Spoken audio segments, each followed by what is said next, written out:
इस वीडियो में हम लोग डिस्कस करेंगे रेजोनेंस, जो कि नेटवर्क थ्योरी का टॉपिक है।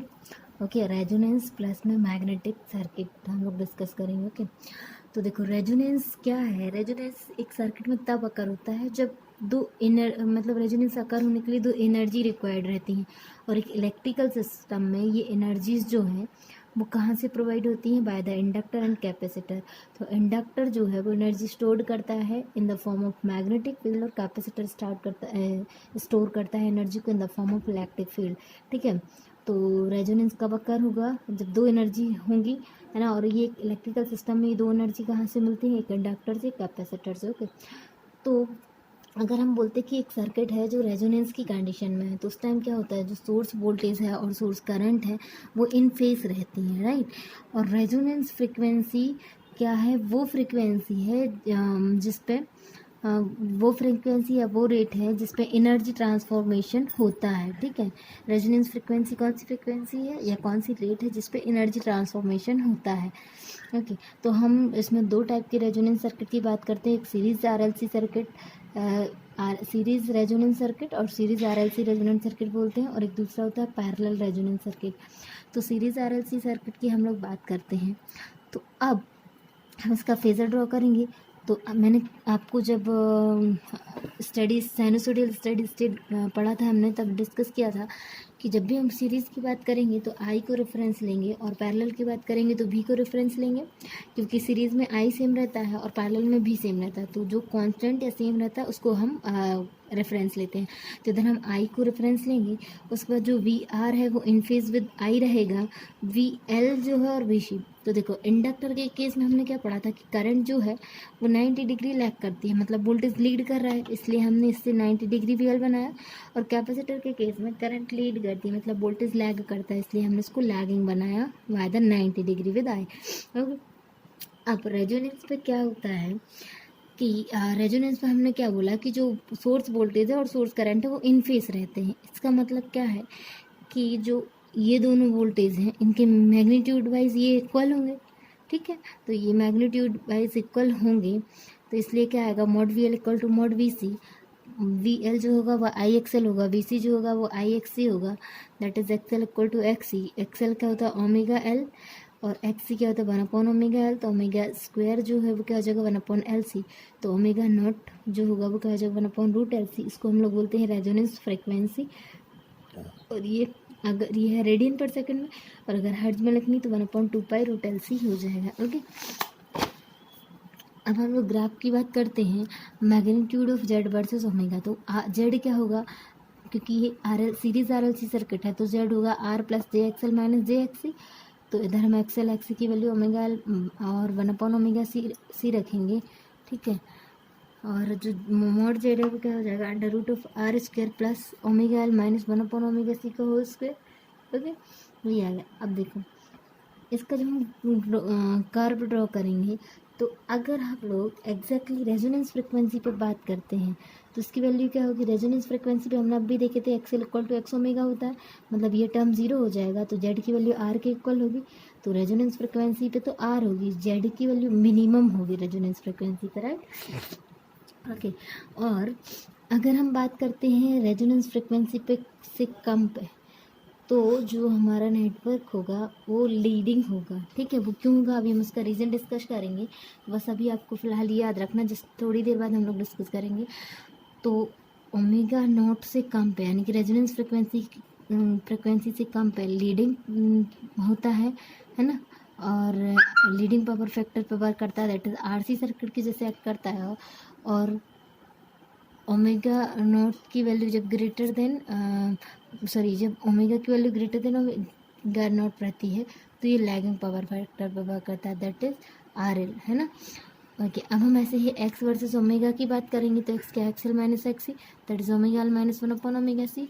तो एक्स एल की वैल्यू बनाएंगे, एक्स एल ऐसे ड्रॉ होगा, एक्स सी क्या है? माइनस एक्स सी हमने बनाया, तो माइनस एक्स सी ये इनका रिजल्टेंट ये आया। सेम इधर ही लीडिंग होगा, इधर ही लैगिंग होगा। अब हम मॉड आई वर्सेस ओमेगा बनाते हैं, तो जैसे रेजोनेंस फ्रिक्वेंसी पे हमने जेड देखा था, वैसे रेजोनेंस फ्रिक्वेंसी पे अगर हम आई देखेंगे तो रेजोनेंस फ्रिक्वेंसी पे B L B C equal होते हैं। तो आई जो होगा और वी इन फेस रहेंगे, ठीक है। तो इम्पीडेंस जो है रेजोनेंस फ्रिक्वेंसी वो क्या होगा, सिर्फ और सिर्फ आर होगा। तो आई की वैल्यू क्या होगी, V upon R, V upon Z की जगह वी अपॉन आर हो जाएगी। तो आई की वैल्यू क्या रहेगी, जब जेड की वैल्यू कम हो गई तो आई की वैल्यू मैक्सिमम हो जाएगी। तो ओमेगा नॉट पे आई की वैल्यू मैक्सिमम रहेगी। अब हम बात करते हैं, मैंने अभी बोला था कि रीज़न क्या है कि ये लीडिंग और लैगिंग पावर फैक्टर होता है, उसका ये है कि ओमेगा की वैल्यू जब ओमेगा नॉट से कम रहती है, ठीक है, मतलब इधर जब रहती है ना, तो इधर क्या होता है कि आर माइनस जे एक्स आएगा। कैसे आया, क्योंकि ओमेगा, एक सेकेंड देखो, एक्सएल जो होता है वो ओमेगा नॉट एल होता है, और एक्स सी जो होता है 1/, ओमेगा नॉट सी होता है। तो जब ओमेगा की वैल्यू क्या है, लेस देन ओमेगा नॉट है, ठीक है, मतलब अब ओमेगा की value less than omega naught है, यानी कि ये वैल्यू क्या हो जाएगी, कम होगी, ये कम है। ओमेगा नॉट की जगह हम ओमेगा लेंगे ना, तो एक्सएल की वैल्यू अगर ओमेगा एल है और एक्स सी की वैल्यू 1/, ओमेगा सी है, और ओमेगा हम जो ले रहे हैं वो ओमेगा नॉट से कम ले रहे हैं, मतलब ये टर्म कम है तो एक्सएल भी कम होगा, और इधर ये कम है तो ये ज़्यादा होगा, मतलब लेस देन ओमेगा नॉट पे एक्स सी की वैल्यू ज़्यादा होगी ना एक्सएल से। तो जो हमारा फैक्टर था R plus j X L minus X C, वो क्या होगा, नेगेटिव की positive, negative R minus j X आ जाएगा, है ना, ये एक्स ही ज़्यादा रहेगा। तो और जो x है वो क्या हो जाएगा, एक्स सी माइनस एक्स एल ऐसे आ जाएगा। तो ये आया, इसलिए क्या है, लीडिंग बन रहा है। ओके, तो आरसी नेटवर्क के जैसे बिहेव करेगा, और ओमेगा नॉट पर तो जेड इक्वल टू आर ही है, प्योर रजिस्टर है, इसलिए वी आई इन फेज रहेंगे। अच्छा, ये फेजर कैसे आया, अब हमने क्या बोला था कि ये लीडिंग पावर फैक्टर पे, लीडिंग पावर फैक्टर मतलब करंट लीड कर रही है, तो करंट लीड कर रही है। सेम ऐसे ही अब अगर ओमेगा की value greater than omega naught है, तब क्या होगा, आर प्लस जे एक्स आएगा, जैसे इसको किया वैसे ही इसको भी निकालना। तो पावर फैक्टर लैगिंग आया है इधर, ठीक, ये हमने power factor versus omega draw किया। ओके, अब बस ये जो मैंने अभी बोला है ये वही लिखा हुआ है, ठीक है, कि ओमेगा की value less than omega naught होगी तो कैपेसिटिव रिएक्टेंस हायर होगा, इंडक्टिव रिएक्टेंस है mod x greater than XL, तो जो नेट रिएक्टेंस है वो कैपेसिटिव इन नेचर रहेगा, इसलिए आई जो है वो लीड करेगी वोल्टेज से, therefore the power factor of the circuit is leading in nature, ठीक है, ये वही है। ओके, अब हम बात करते हैं, ये दोनों इम्पोर्टेंट हैं, ये फ्रिक्वेंसी पूछते हैं ऑब्जेक्टिव में। तो ये बोल रहे हैं कि वो फ्रिक्वेंसी बताओ जिस पर वोल्टेज अक्रॉस द कैपेसिटर और voltage across the inductor maximum होगा। तो सीरीज आरएलसी सर्किट की बात करते हैं हम, और हम करेंगे क्या कि वीसी और वीएल की इक्वेशन फाइंड करेंगे, उसके बाद में उसको हम with respect to omega differentiate करके इक्वल टू 0 करेंगे, तो उससे हमें फ्रिक्वेंसी की मैक्सिमम वैल्यू मिल जाएगी। देखो करना क्या है, I equal to V by Z, Z के R plus j X L minus X C, V upon under root of R square plus X L minus X C का होल स्क्वायर। वी सी जो होगा वो आई एक्सी होगा, वी एल जो होगा वो आई XL होगा। अब आई की वैल्यू ये दोनों में पुट करेंगे इधर से, अब हम क्या करेंगे, इनको ओमेगा के रिस्पेक्ट में डिफरेंशिएट करके इक्वल करेंगे 0 को, दोनों इक्वेशन को।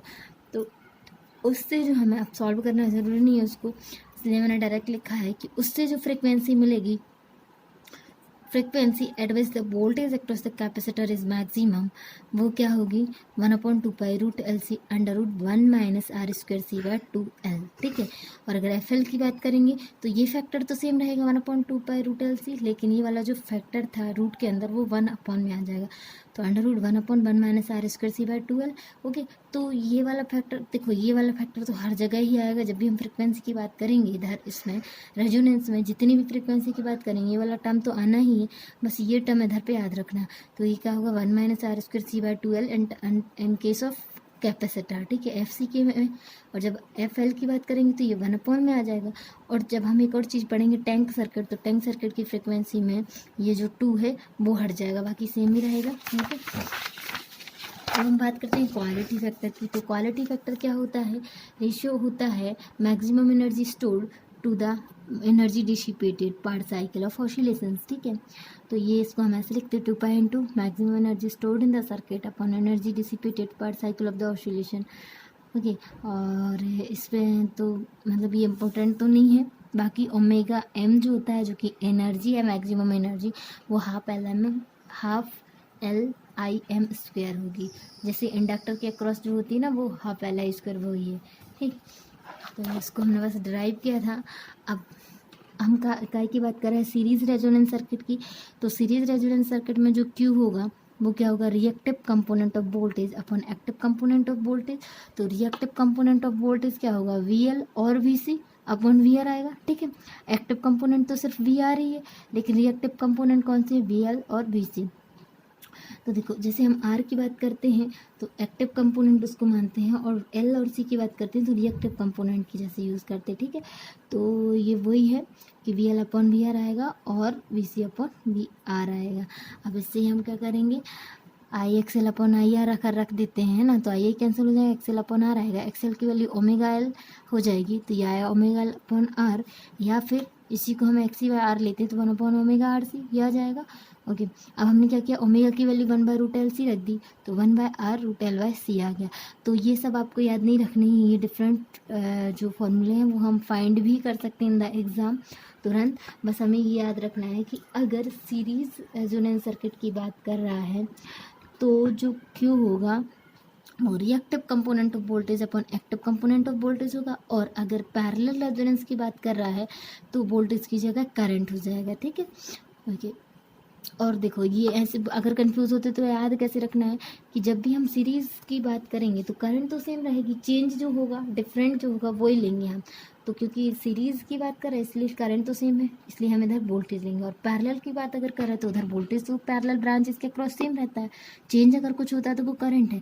तो वहाँ पे क्या आएगा, पैरेलल वाले में reactive component of current upon active component of current.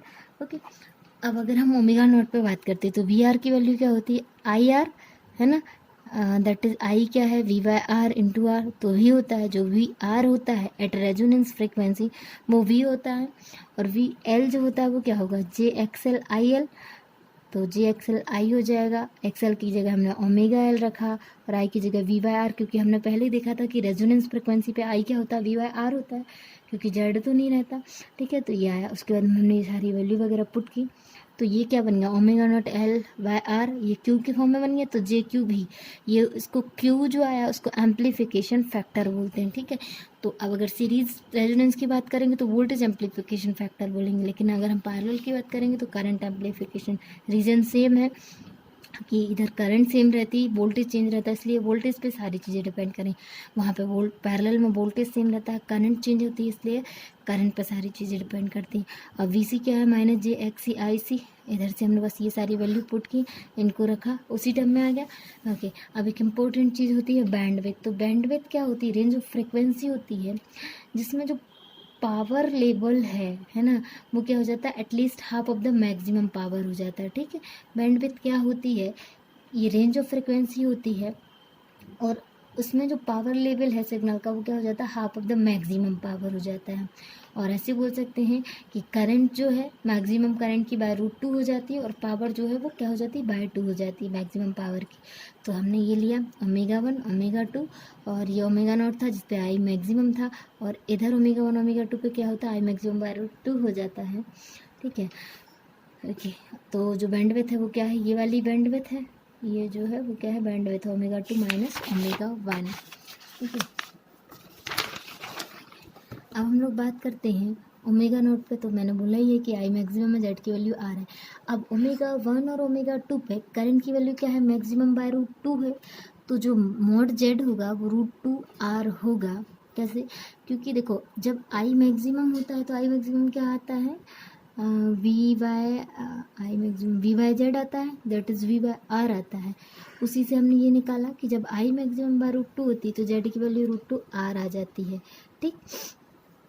Okay, अब हमने इससे क्या लिखा, R की वैल्यू, Z की वैल्यू R+JX से इसका मैग्नीट्यूड निकाला, और मोड Z को हमने इसके इक्वेट किया तो X की वैल्यू +-R आ गई। तो ω1 पे -R रहेगी, ω2 पे +R रहेगी, ठीक है। अब हमें करना क्या है, X क्या है, और XL - XC है, उन सारी वैल्यूज़ को पुट करके इनको सॉल्व करना है। ये डेरिवेशन बिल्कुल भी इंपॉर्टेंट नहीं है।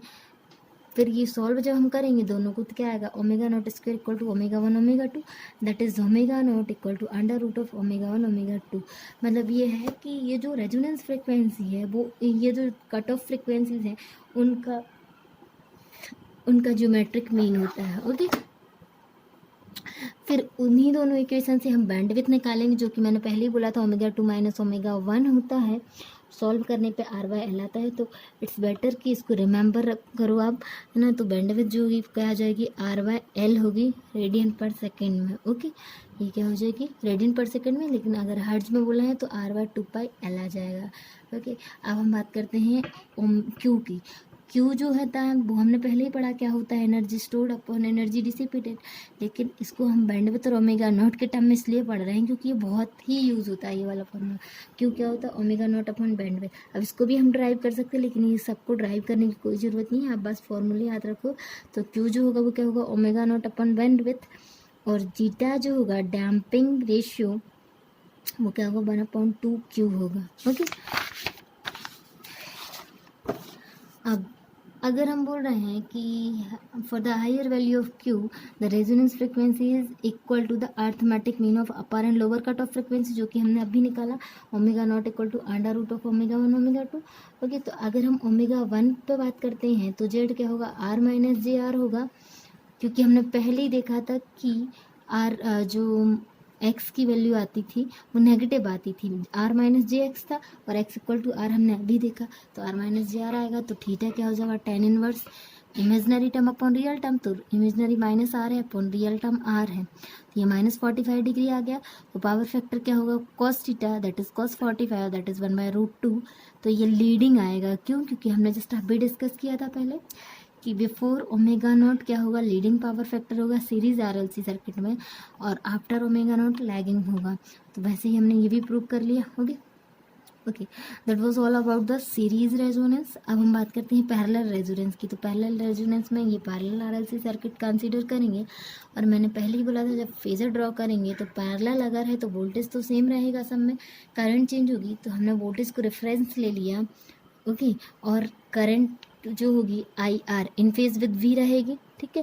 और अगर हम बात करते हैं इंडक्टर की, तो इंडक्टर में करंट क्या करती है, लैग करती है वोल्टेज से, तो ये लैग कर गई। और कैपेसिटर में करंट क्या होती है, लीड करती है वोल्टेज से, तो ये लीड कर गई। अब एट रेजोनेंस फ्रिक्वेंसी क्या होगी, वी और आई इन फेस रहेंगे। जब वी और आई इन फेस रहेंगे तो ये मोड आई सी और मोड एक्सएल इक्वल इक्वल हो जाएंगे। ओके, तो ये हो जाएगा at resonance frequency mod I C equal to mod X I L, और बस इसको हम V Y X equal to V Y X L लिखेंगे, तो 1/x इक्वल टू 1/xl हो जाएगा, जो कि B C equal to V L हो जाएगा। ओके, वहाँ पे क्या होता था, एक्सएल इक्वल टू एक्स, इधर पे V L equal to V C, क्योंकि हम पैरेलल में हमेशा एडमिटेंस की बात करते हैं और सीरीज में हमेशा इम्पीडेंस की। क्यों, क्योंकि सीरीज में है जो इम्पीडेंस हम डायरेक्ट आर एल सी को ऐड करके निकाल सकते हैं, that is R plus j X L minus j X C करके निकाल लेते हैं।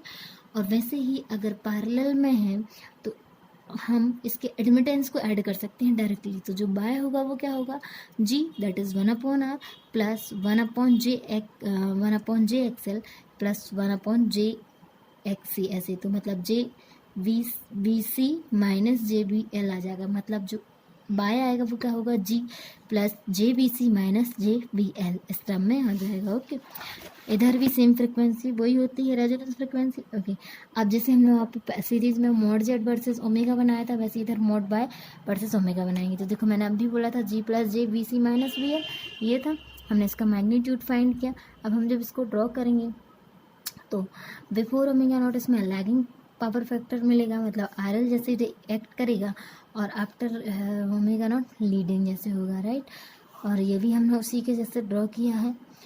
ओके, और अच्छा, अगर हम ओमेगा नॉट पे बात करते हैं तो जो एडमिटेंस है वो मिनिमम होगा, है ना।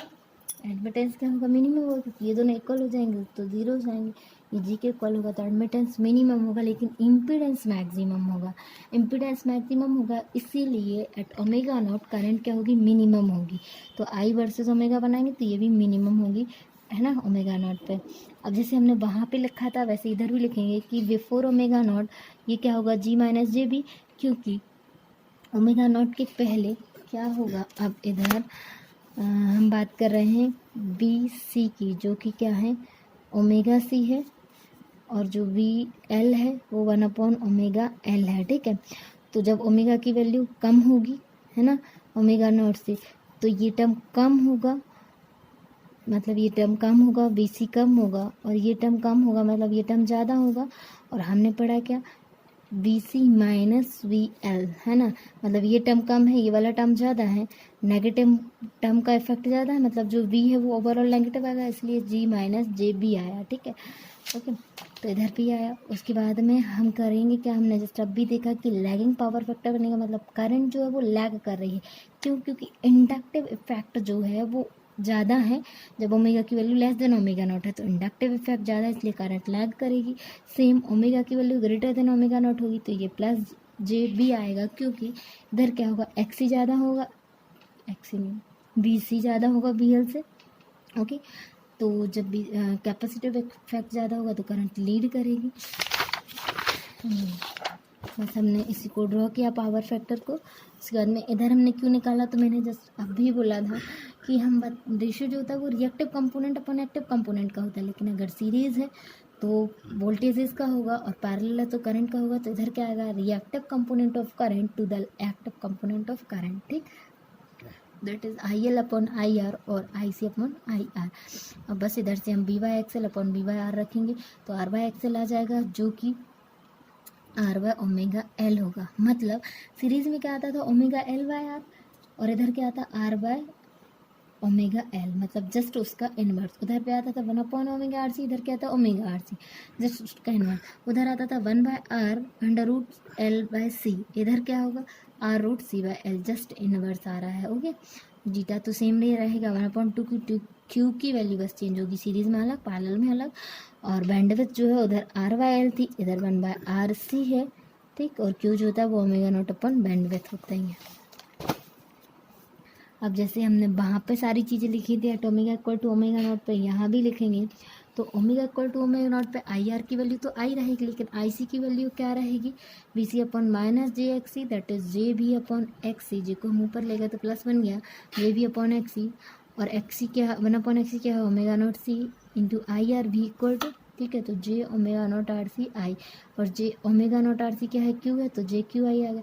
अभी एम्पलीफिकेशन फैक्टर तो है सेम, ऐसे आई एल के लिए भी फाइंड कर लेंगे, लेकिन ये कौन सा एम्पलीफिकेशन फैक्टर है, करंट एम्पलीफिकेशन फैक्टर। ओके, अब हम लोग बात करते हैं टैंक सर्किट की। तो जो टैंक सर्किट होता है वो क्या होता है, पैरेलल एल सी होता है, ठीक है, और उसमें कुछ रेजिस्टेंस भी होता है, तो रेजिस्टेंस जो होता है वो इसी में होता है, क्या में, एल के साथ। ओके, तो दो पैरेलल ब्रांचेज होती हैं, एक ब्रांच होती है एल आर से बनी हुई और दूसरी होती सी से, स्टैंडर्ड टैंक सर्किट है। ओके, लेकिन ये प्रैक्टिकल टैंक सर्किट है। तो जो वाई होगा Y one plus Y C होगा, अब वाई वन जो होगा वो क्या होगा, G minus j B L plus j B C होगा, और ये रखेंगे at resonance B C equal to V L होता है, तो हम बस वैल्यू पुट करेंगे B C equal to V L की, तो ये आ जाएगा, क्योंकि हमने एक बार देखा था जब इस टाइप का था, तो जो बी एल होगा वो क्या आएगा, X L upon R square plus X L square, हमने वहीं से ये वैल्यूज़ पुट की, ये वैल्यू पुट करने के बाद हमें फ्रीक्वेंसी ये मिली। तो इसमें ये डेरिवेशन इंपॉर्टेंट नहीं है, आप चाहो तो निकाल सकते हो, लेकिन फ्रीक्वेंसी इंपॉर्टेंट है। वो क्या है, 1/2 pi root L C under root 1 minus R square C by L. मैंने अभी थोड़ी देर पहले बताया था, जब frequency at which the voltage across the capacitor is maximum, मतलब एफ सी हमने फाइंड की थी, तो सेम ऐसी ही थी, बस उधर एक एक्स्ट्रा फैक्टर था इधर 2 का, जो कि टैंक सर्किट में 2 नहीं रहेगा, ठीक। अब हम लोग बात करते हैं कि इसके इम्पिडेंस की। तो डायनामिक रेजिस्टेंस जो होता है टैंक सर्किट का वो होता है एल बाय आर सी। तो ये आपको याद रखना है कि इसका डायनेमिक रेजिस्टेंस जो होता है वो क्या होता है, एल बाय आर सी। अब अगर आप चाहो तो बता देती हूँ कैसे आया। तो हम लोग पैरेलल की बात कर रहे थे, ये तो पैरेलल सर्किट ही है टैंक सर्किट, तो ये वी होगा, इन फेस करंट होगी। ओके, अब हम अगर कैपेसिटर की बात करें तो एग्जैक्टली 90 डिग्री लीड करेगी करंट, और लेकिन इंडक्टर की बात करें तो ये 90 डिग्री नहीं होगी, क्योंकि आर और एल का सीरीज कॉम्बिनेशन है, तो लैग तो करेगी करंट लेकिन कुछ एंगल से, तो हमने बोल दिया थीटा से, ठीक है। अब इसके कंपोनेंट बनेंगे, तो जिसके साथ थीटा होता है उसको हम कॉस वाला लेते हैं, और जो अपोजिट वाला होता है उसको साइन वाला। तो थीटा इसके साथ बन रहा है, तो आई एल इधर क्या हो जाएगा, आई एल कॉस थीटा, इधर हो जाएगा आई एल साइन थीटा। अब अगर इधर हम बोलें कि आई सी और आई एल साइन थीटा ये दोनों इक्वल हैं, ठीक है, ये दोनों जब इक्वल हैं तो आई सी की जगह पे बी अपॉन एक्स सी रखा, आई एल की जगह पे बी अपॉन जेड वन रखा, और ये साइन थीटा हमने ऐसे निकाला R X L Z one. तो आर एक्सएल जेड वन है तो साइन थीटा क्या हो जाएगा एक्सएल अपॉन जेड वन, ठीक है, this upon this, cos theta क्या होगा आर अपॉन जेड वन। या इधर से हमने साइन थीटा की वैल्यू पुट की तो इधर हमने देखा कि जेड वन स्क्वायर जो है वी कैंसिल हो जाएंगे, Z one square equal to X C X L आ जाएगा, Z one square equal to omega naught L into one upon omega naught cancel हो जाएगा, जेड वन क्या हो जाएगा root L by C. Okay, अब अगर हम आई और आई एल कॉस थीटा को बोलें तो ये भी तो इक्वल है क्योंकि सेम फेस में है, हम उनको इक्वल करेंगे, आई एल की value V upon Z one रखेंगे और कॉस थीटा की value R upon Z one रखेंगे। बस इधर से क्या हो जाएगा वी अपॉन आई जो है वो R one Z one square upon R आ जाएगा, वी अपॉन आई को जो होगा इधर से वो हमने क्या किया जेड वन की वैल्यू रख दिया under root L Y C, तो एल वाई आर सी हो गया इधर। तो जो वी वाई आई है वो डायनामिक रेजिस्टेंस यानी कि डायनेमिक इम्पीडेंस हुआ जो कि वी वाई आई आया और ये क्या होता है एल वाई आर सी होता है, ठीक है। ओके, अब अगर आइडियल टैंक सर्किट होगा तो उसमें आर की वैल्यू ज़ीरो होगी, तो जो डायनेमिक इम्पीडेंस है वो क्या हो जाएगा इन्फाइनाइट, क्योंकि इसमें एल वाई आर सी में आर की वैल्यू ज़ीरो रखोगे तो इन्फाइनाइट हो जाएगा, है ना। ओके, तो डायनेमिक इम्पीडेंस तो हो गया। अब उसके बाद में अगर ऐसा सर्किट है, ऐसा सर्किट हमने बहुत पहले भी देखा था, तो R1L है और R2C है, ये दोनों सीरीज ब्रांच पैरेलली कनेक्टेड है। तो अब बस वही है कि बाय क्या होगा by one plus by two, by one by two लिखो, बस रियल टर्म इमेजिनरी टर्म को इक्वल करो। और रेजोनेंस पे क्या होता है VC इक्वल टू VL होता है, हमने ये रखा। इसको सॉल्व करने के बाद जो फ्रिक्वेंसी आई वो देखो मैंने बोला ही था इधर जितनी भी फ्रिक्वेंसी होंगी उसमें ये वाला टर्म तो कॉमन ही होगा 1/2 ओके। अब इधर जो टर्म चेंज है वो क्या है under root of R1 square minus L by C upon R2 square minus L by C, ठीक है। क्योंकि हमें अब ये कंफ्यूज करेगा कि R1 square minus L by C R1 square R2 square minus L by C तो है, लेकिन कौन सा वाला रजिस्टर ऊपर है कौन सा वाला नीचे। तो देखो हम बात करेंगे जो L वाले के साथ है वो ऊपर रहेगा, जो C वाले के साथ है वो नीचे रहेगा, ठीक है। ओके, अब ये सर्किट जो है वो हमेशा रेजोनेंस पर रहेगा, उसके लिए कंडीशन क्या है R1 square equal to R2 square equal to L by C. मतलब ये सब जब इक्वल हो जाएंगे तो ये टर्म वन बन जाएगा, तो रेजोनेंस फ्रिक्वेंसी क्या होती है 1/2 होती है। ये कंडीशन आपको पता होनी चाहिए, यूज़ भी होती है, ऑब्जेक्टिव में पूछता है। तो R1 square equal to R2 square equal to L by C, तो R1 equal to R2 equal to root L by C.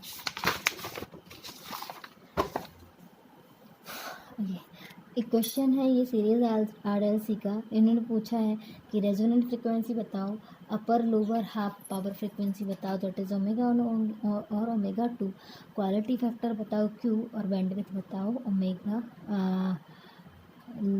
BW जिससे हम रिप्रेजेंट करते हैं, ठीक है। तो RLC की वैल्यू दी है, तो ओमेगा नॉट क्या होता है 1/√LC हम निकाल लेंगे, ठीक है। उसके बाद बैंडविड्थ क्या होती है सीरीज RLC सर्किट है तो R/L वो भी निकाल लेंगे। Q क्या होता है ओमेगा नॉट अपॉन बैंडविड्थ, तो वो भी निकल जाएगा ओमेगा 1। अच्छा, Q की वैल्यू हमने देखी कि ग्रेटर देन 10 है, तो ओमेगा 1 जो होगा omega naught minus bandwidth by 2 हो जाएगा, और ओमेगा 2 जो होगा omega naught plus bandwidth by 2 हो जाएगा। लेकिन ये कंडीशन है जब Q की वैल्यू क्या हो ग्रेटर देन 10 हो, ओके। ओके, अगर कोई भी क्वेश्चन दिया हो और उसमें बोला कि रेजोनेंस फ्रिक्वेंसी फाइंड करो, तो सबसे पहले हमें करना क्या है, क्योंकि हर की फ्रिक्वेंसी तो हम याद नहीं रख सकते, तो सबसे पहले हमें ये करना है कि जो भी हमें सर्किट दिया है उसमें हम क्या करेंगे, जो भी सर्किट दिया है उसमें हम इम्पीडेंस फाइंड करेंगे, ठीक। और इम्पीडेंस फाइंड करने के बाद इक्विवेलेंट इम्पीडेंस, ठीक है, मतलब सोर्स जहाँ लगा उस सोर्स को हटा के उधर से हम इम्पीडेंस फाइंड कर लेंगे। इम्पीडेंस फाइंड करेंगे, उसके बाद में हम उसमें जो इम्पीडेंस में एक रियल टर्म होगा एक इमेजनरी टर्म, तो इमेजनरी टर्म को इक्वेट करेंगे 0 के, उससे जो भी फ्रिक्वेंसी आएगी वो रेजोनेंट फ्रिक्वेंसी होगी, ओके।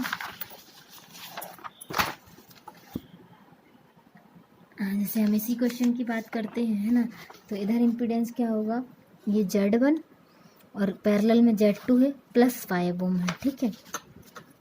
तो Z1 क्या हो जाएगा JXL माइनस JXC, क्योंकि L और C कनेक्टेड है, ठीक है। और Z2 जो होगा माइनस JXC होगा, इधर वैल्यू पुट की आया इधर वैल्यू पुट की आया, इन दोनों पैरेलल कनेक्टेड है, तो Z1 Z2 अपन Z1 प्लस Z2 होगा। सबकी वैल्यू पुट करेंगे तो ये आ जाएगा। जेड इक्वलेंट जो होगा वो क्या होगा 5 प्लस दिस जेड, तो हमने ये लिया। अब उन्होंने बोला कि इमेजिनरी टर्म को इक्वेट कर रहे हैं जीरो के, तो जीरो को इक्वेट करेंगे तो ये वाला टर्म जो है 4 omega naught minus 1 upon omega naught equal to 0, omega naught square equal to 1/4, omega naught equal to 0.5 radian per second यह आ जाएगा। ठीक है, ओके ओके। अब ये बोला जैसे ये वाला क्वेश्चन, तो इसमें कुछ नहीं, इन्होंने बोला कि circulating current in the below given electrical network बताओ। तो सर्कुलेटिंग करंट कहाँ फ्लो होगी, इधर, क्योंकि एल सी है, इधर इधर करंट फ्लो होती रहेगी। तो आई सर्कुलेटिंग क्या होगा, वी अपॉन एक्सएल और वी अपॉन एक्स सी दोनों होगा। तो V upon omega naught L और V upon omega naught C, क्योंकि अपॉन में एक्स सी है। ये वी अपॉन एल, इसकी वैल्यू क्या होती है 1 अपॉन रूट एल सी, तो ऊपर पहुँच जाएगा रूट एल सी। सेम इधर भी ओमेगा नॉट की value 1 upon root L C रखेंगे तो रूट एल कैंसिल हो जाएंगे, इधर आएगा क्या B root C by L हो जाएगी सर्कुलेटिंग करंट। ओके, तो ये सब था रेजोनेंस के बारे में। मैं देखूंगी अगर कुछ क्वेश्चंस मुझे मिलेंगे तो मैं वो डाल दूंगी, और आपको अगर कुछ भी डाउट आया हो तो आप प्लीज़ कमेंट करिएगा, मैं डिस्क्राइब कर दूंगी, और कोई क्वेश्चन हो वो भी मैं बता दूंगी, आप कमेंट में बताएंगे तो। और बाकी मैंने बोला था कि मैग्नेटिक सर्किट भी हम लोग डिस्कस करेंगे, तो नेक्स्ट वीडियो में डिस्कस करेंगे। ओके, और अगर वीडियो पसंद आया हो तो प्लीज़ वीडियो को लाइक कीजिए, शेयर कीजिए और चैनल को सब्सक्राइब कीजिए। Thank you.